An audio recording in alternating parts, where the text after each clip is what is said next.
The Lord descends to the material world out of his deep compassion for his devotees. There are two reasons for the Lord's appearance or incarnation in the material world.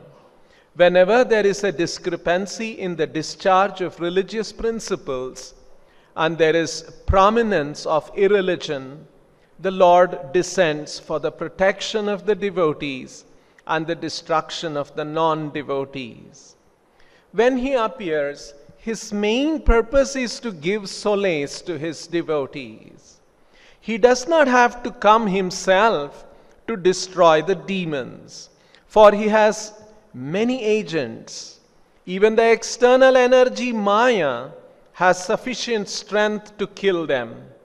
But when he comes to show compassion to his devotees, he kills the non-devotees as a matter of course. The Lord appears in the particular form loved by a particular type of devotees. There are millions of forms of the Lord, but they are one absolute. As stated in the Brahma Samhita, Advaitam Achyutam Anadim Anantarupam. All the different forms of the Lord are one. But some devotees want to see him in the form of Radha and Krishna. Others prefer him as Sita and Ramachandra. Others would see him as Lakshmi Narayana. And others want to see him as four-handed Narayana, Vasudeva. The Lord has innumerable forms, and he appears in a particular form as preferred by a particular type of devotee.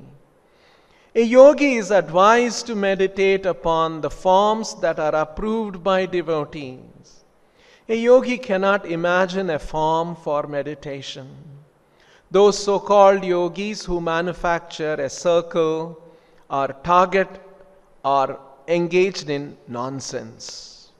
Actually, a yogi must meditate upon the form of the Supreme Personality of Godhead that has been experienced by the Lord's pure devotees. Yogi means devotee.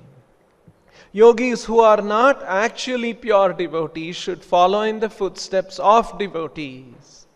It is especially mentioned here that the yogi should meditate upon the form which is thus approved. He cannot manufacture a form of the Lord.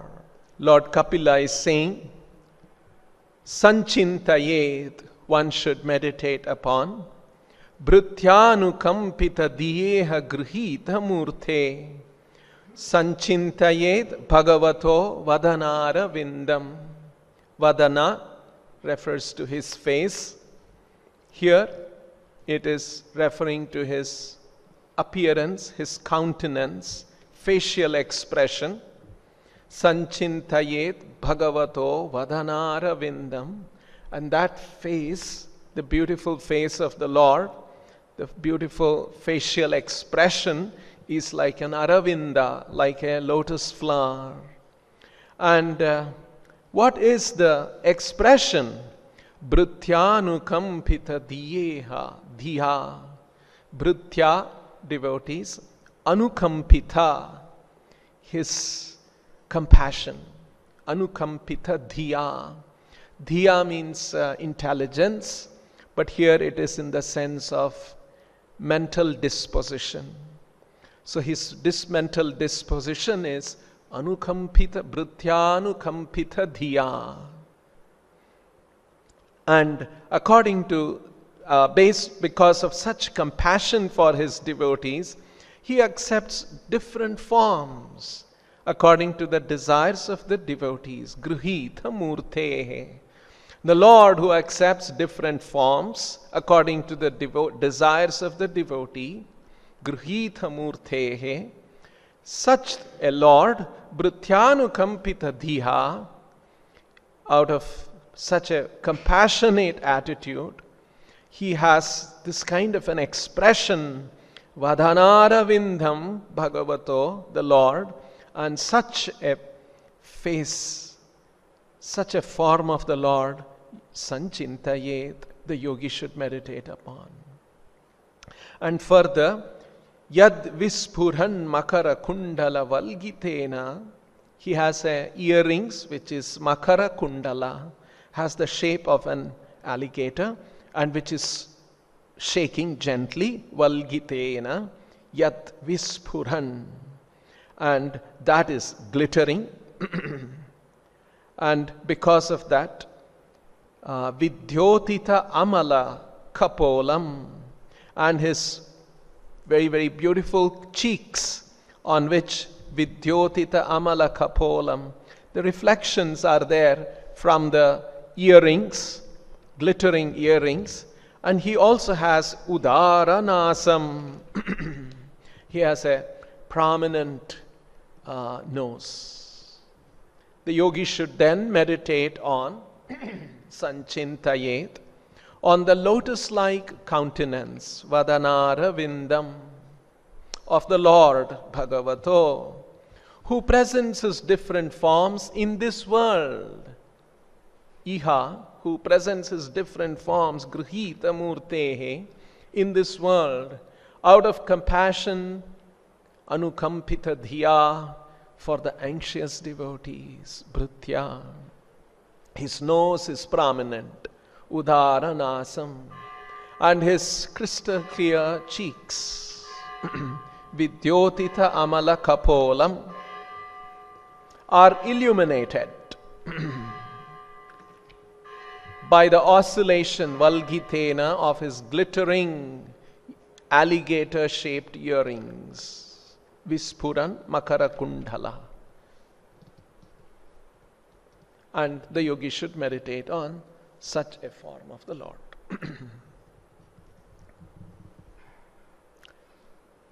So we are continuing to see such an elaborate and a very minute description of the Lord's transcendental form described by Kapila to his mother in these verses of the Srimad Bhagavatam. Recently, I noticed one thing during Janmashtami. As we always have, we have the Jula of the Lord.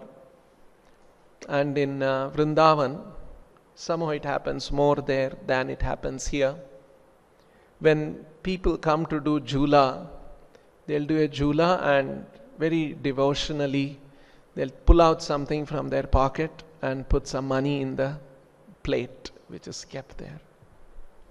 And one after another, people, sometimes they put 100 rupees, 500 rupees, sometimes 10 rupees, 1,000 rupees, 2,000 rupees. And after a little while, the plate became full of currency notes. And then one Brahmana Pujari came, he picked up the plate and put another plate because more devotees were coming. And then he sat in the corner, I was watching, and then he was gathering all of that. And then he put them all in a sequence, the 2,000 rupee, and then the 1,000 rupee, and then the 500, and the hundreds, and the 50, and the tens. All of that, and he made into a bundle, like we always usually do. So, in the Vedic literatures also, there are varieties of religious practices mentioned. Worship of the devatas, doing different kinds of vratas, tapasyas, austerities, acquiring knowledge from the Vedic literatures, serving the Lord, going to holy places, taking bath in the rivers, holy rivers in our country. So many different kinds of religious, spiritual practices are mentioned there. Now, why there are all of these different kinds of practices mentioned?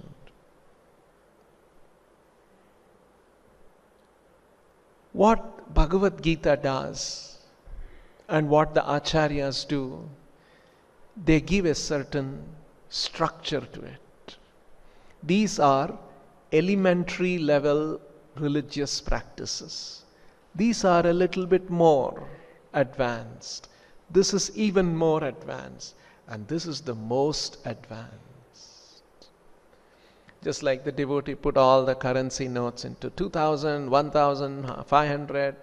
You see, he put them into a certain sorting of the denomination of the notes, currency notes.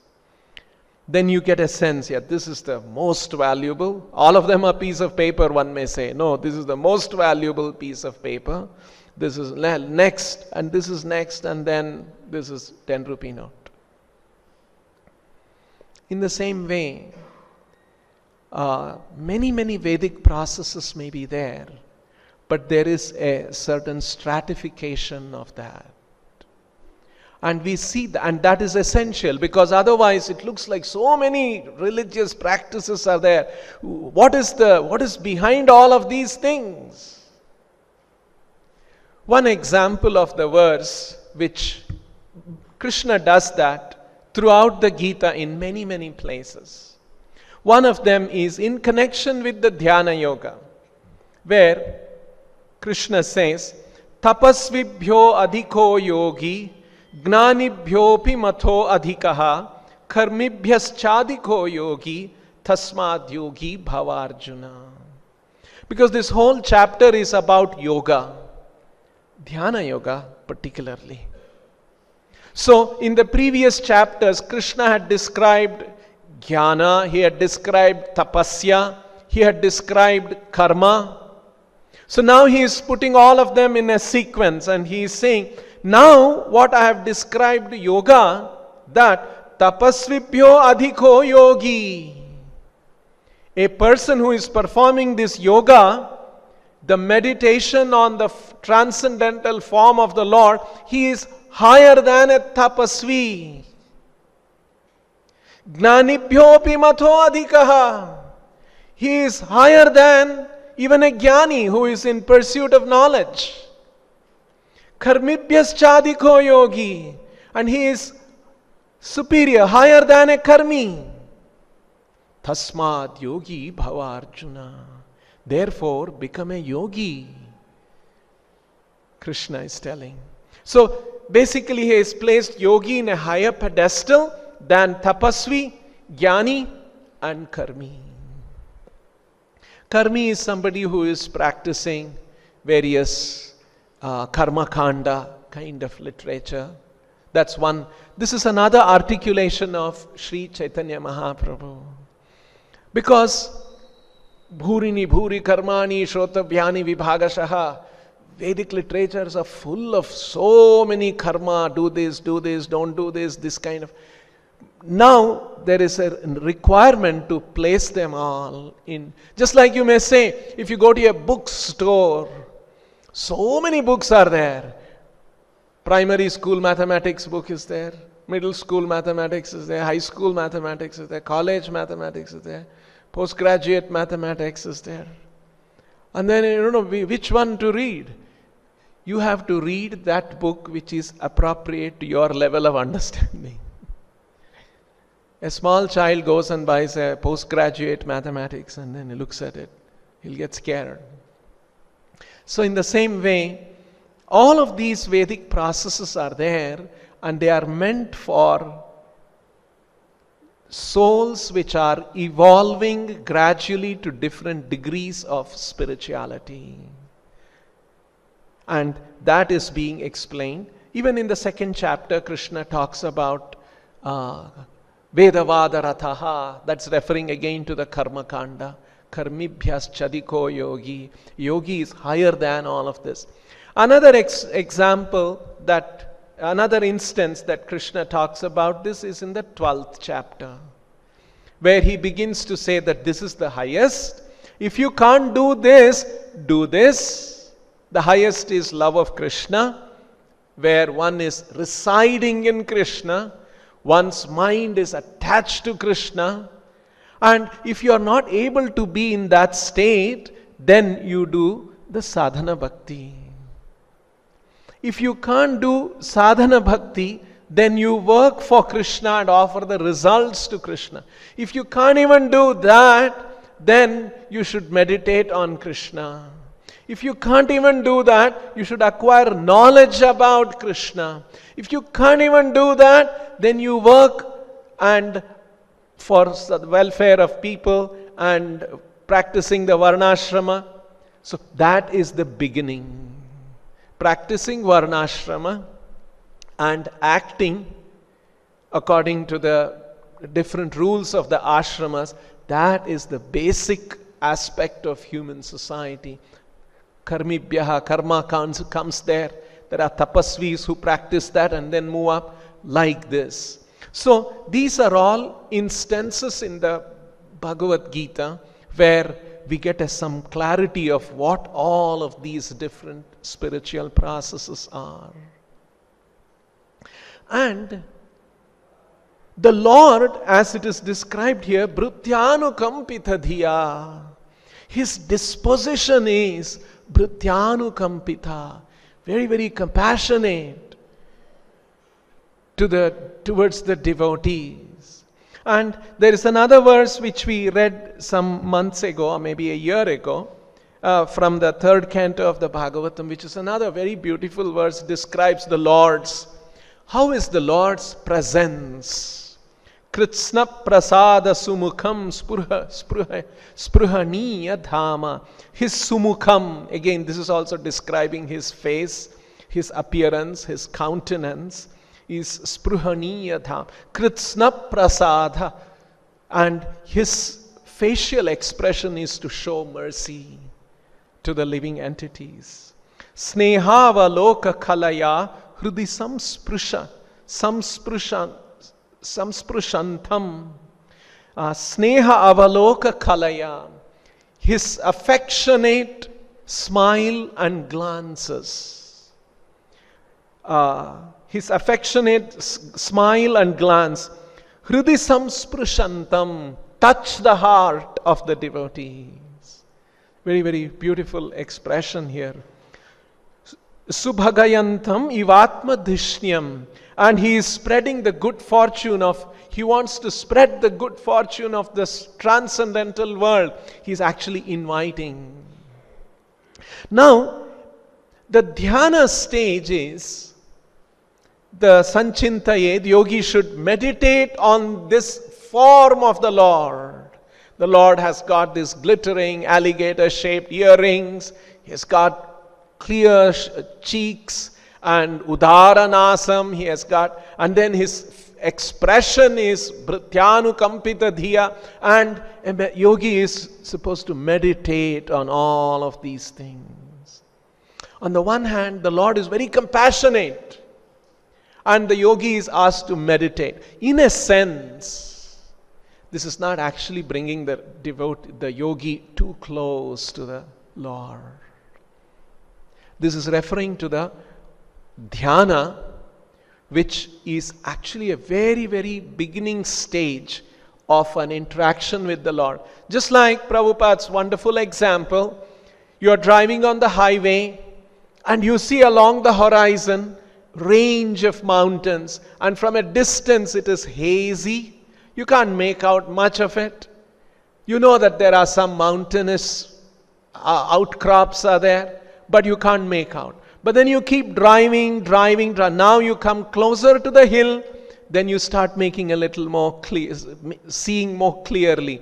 This hill is in the front and that hill is at the background. This is full of rocks and this is full of trees, and you start making out. A little more clarity has come, isn't it? And then you keep driving further, and then you find the road, a winding road up the hill, and then you start driving up the hill and you see there is a village there, there's a community, there are people there are houses are there, people, men and women are moving around, all those things. They're having some ceremony and they're all participating in all of that. You start seeing all of those things. You get off your car and you start talking to people and then meeting them, understanding what they are doing.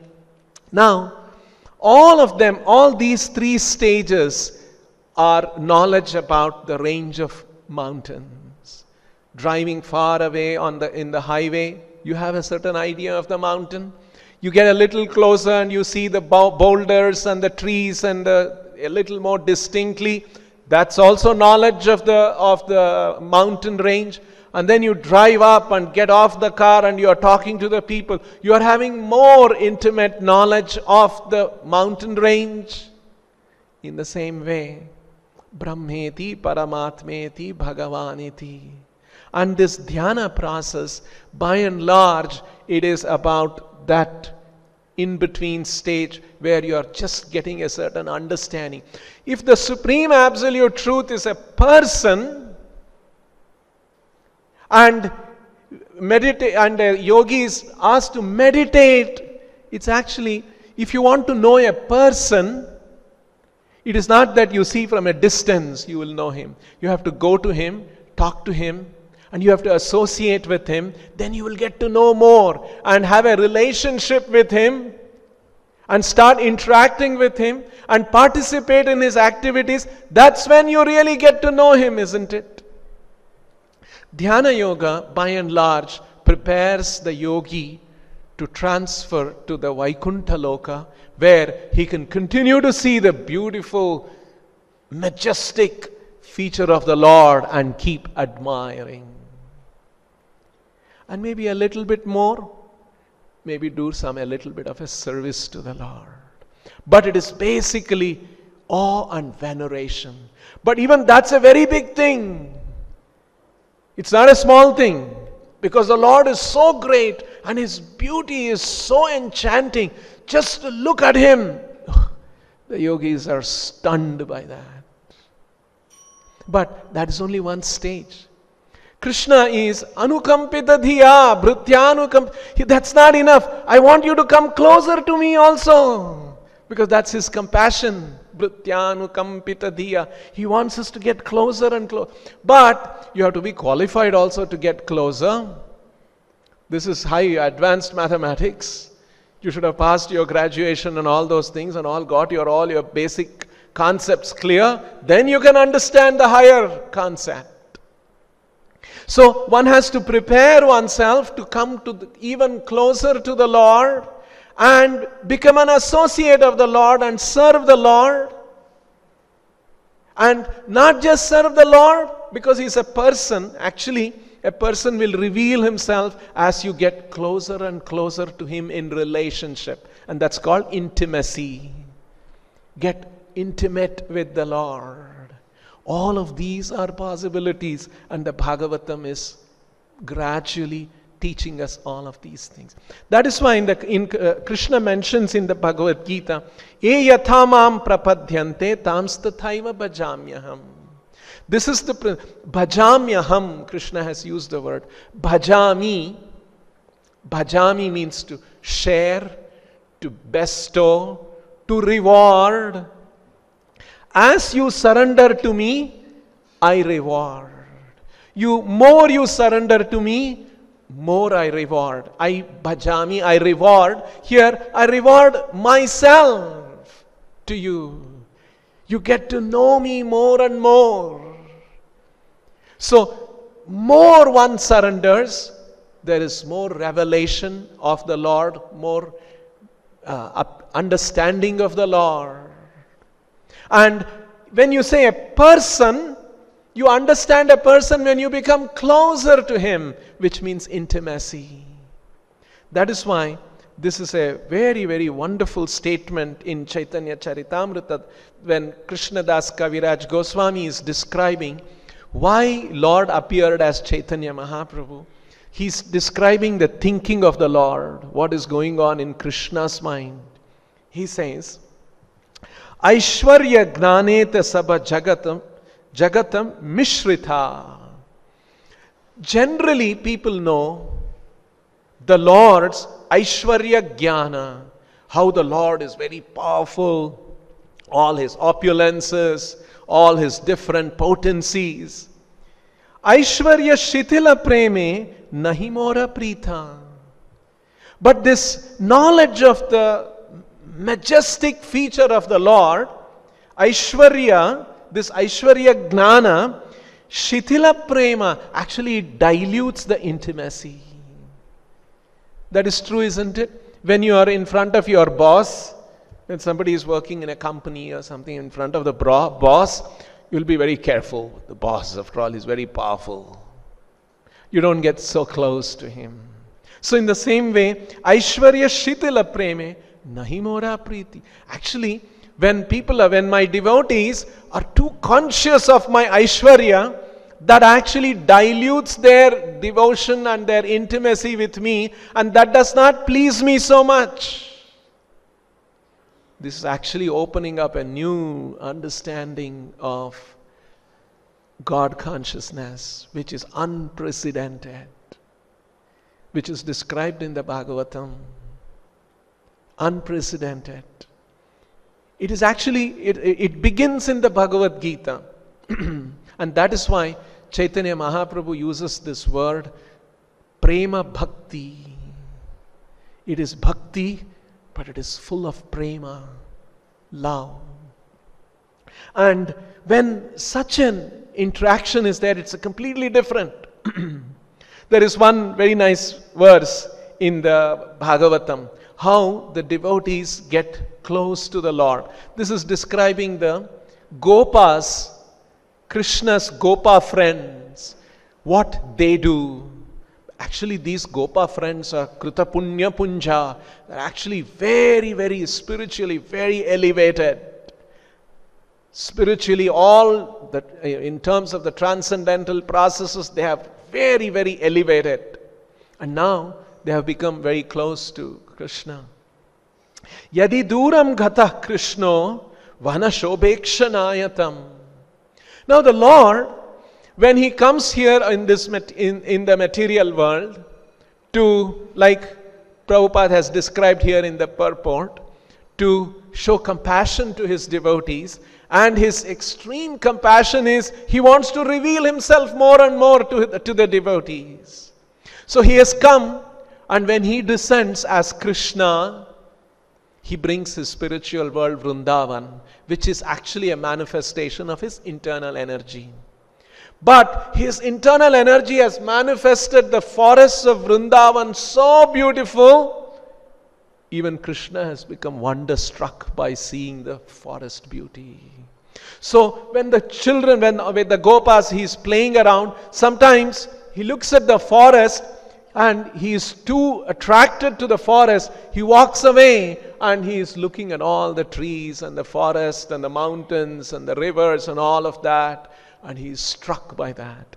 Yadi duram gata Krishno vana shobekshanayatam. Vana shobha, the beauty of the grand and the beautiful landscapes of the forest. Vana ikshanayatam. He goes to look around. And then these boys who are playing, they were playing, and then they suddenly realize, hey, Krishna is not amidst us. What is life if Krishna is amidst us? Then they look, oh, Krishna is there. Then they all run towards Him. Aham purvam iti samsprishya re mire. They look at Krishna at a distance and they all start running, just like children. And they are running, and they are all running, and they are screaming, Aham purvam, I will touch Krishna first. I will, how children, they want to go and touch something. Touch another boy, something attractive. In this way, re mire. In this way, these Gopas are enjoying. Aham purvam, iti samsprishya re mire. This is Sakhya Rasa Bhakti. So brings more, the devotee and the Lord more intimate. Sakha means with equals.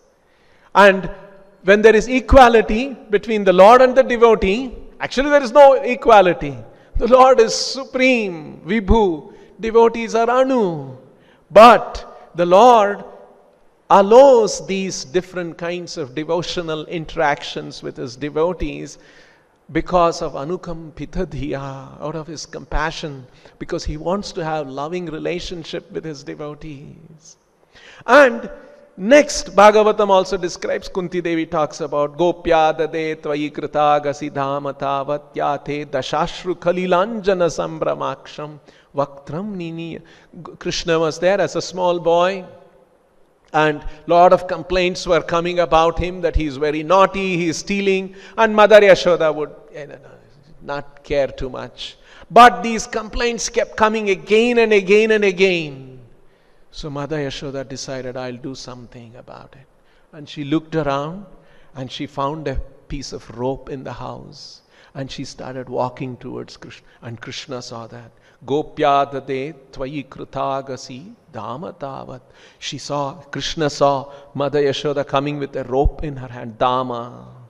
Ete dashashru kalilanjanas. Immediately there were tears in his eyes. Ashru kalilanjana.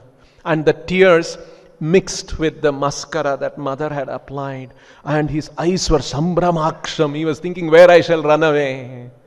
Right? Children, when they see the mother is angry and she's coming, they want to run away. Sambramaksham. And he couldn't run away anywhere. She was coming too close. Vaktram niniya. He put his head down. Bhaya bhavanaya stitasya. And he was full of fear. So Kunti is saying, Samam vimohayati bhirapi yad bibeti. Krishna, even fear personified, is actually afraid of you. But you are afraid of a small piece of rope in the hands of the mother and you are full of fear. How can I understand you? So these are all more intimate explanation, intimate dealings between the Lord and the devotees. So this was the mood of Sri Chaitanya Mahaprabhu. He wanted to teach this prema bhakti vadanyata. Krishnadas Kaviraj Goswami describes in one of the verses about Chaitanya Mahaprabhu, he is Krishna prema vadanyata. He wanted to give this Krishna prema, the intimate mellows of serving the Lord, to the devotees. This is an extreme compassion. That's why when Krishna takes that very, very compassionate mood, he is no more Krishna, he is Chaitanya Mahaprabhu. And the devotees of Chaitanya Mahaprabhu also, because they know the heart, anukampita dhiya, they know the heart of the Lord, that he is very compassionate. Devotees also become very, very compassionate. Especially the devotees of Chaitanya Mahaprabhu. And one such great example of Srila Prabhupada.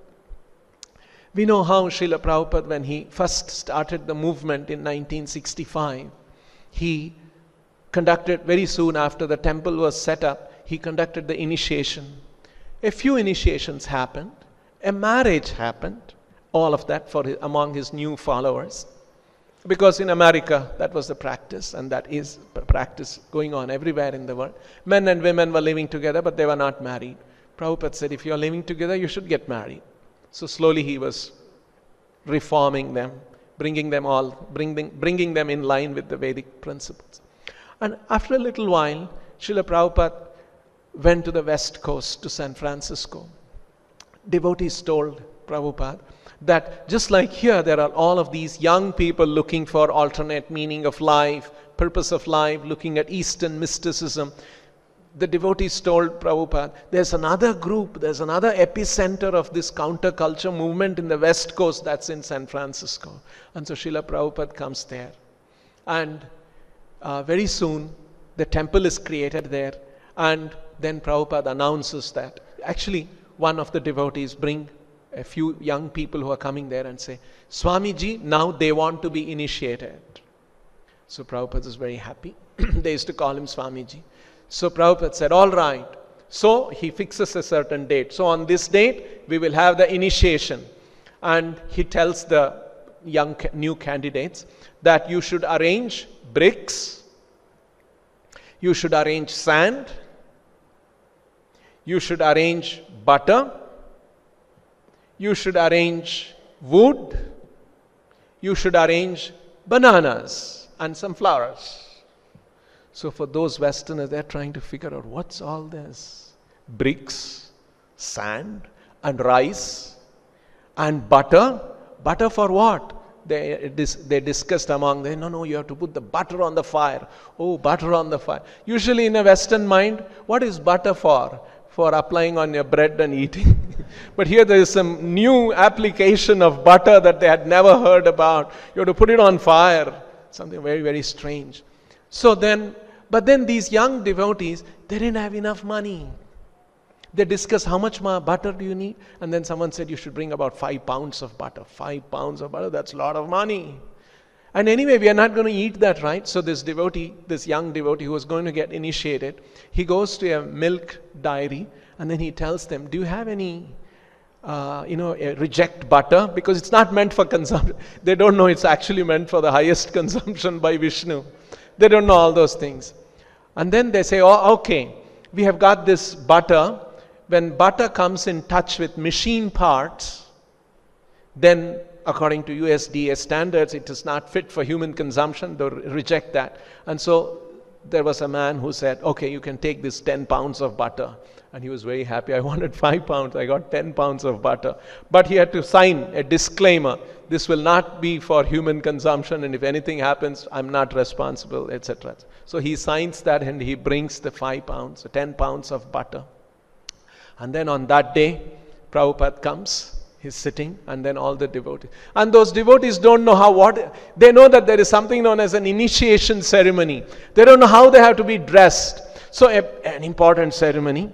So those young people, they wear a nice tie and a suit. You have to come. It's an important ceremony. They come in a suit and a tie and sit with jeans and sit at the yagna kunda. And then there's another woman, she is wearing a nice skirt and she's also sitting there. And then there's all of them. And then Swamiji starts the yagna. And then he tells them, you should take a little bit of rice that's in front of you and you should throw it. When I say Swaha, he's teaching them all this thing. And they're all saying, yeah, very good. And then he lights the fire. And as the fire room is becoming very hot, and slowly they pull out the tie. Oh, it's too hot. And then after some time of chanting different mantras, and then Srila Prabhupada says, Swaha. Then they all take the rice and throw it on Swamiji. Oh, no, not on me.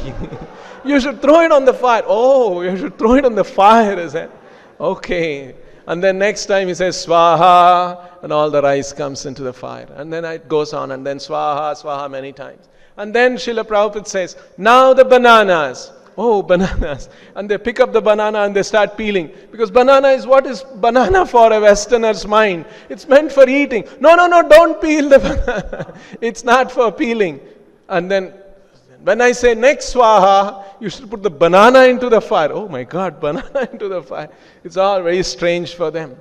Then Prabhupada says Swaha, and then they put the bananas in the fire. And then already the fire has become big.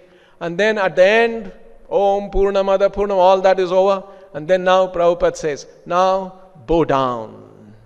When Prabhupada says bow down, they didn't understand. They heard it bow. They heard it as blow down.